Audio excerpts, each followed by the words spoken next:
ఇక్కడ చూడండి మెంతి కూర ఎంత బాగా వచ్చిందో.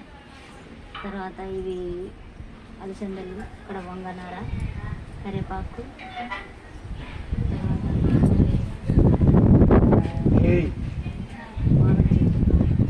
ఇవి క్యాబేజీ.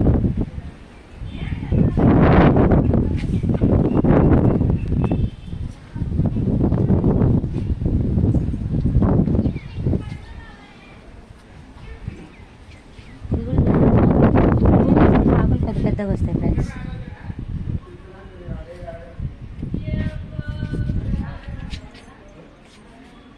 చుక్క కూర చుక్క కూర కూడా ఎంత బాగుంది ఫ్రెండ్స్. అలసందలు ఎక్కువ ఉన్నాయి అక్కడ, చెవులకు అన్నీ అలసందలే. ఇక్కడ బచ్చాలు, తెల్ల బచ్చాలకు వైట్.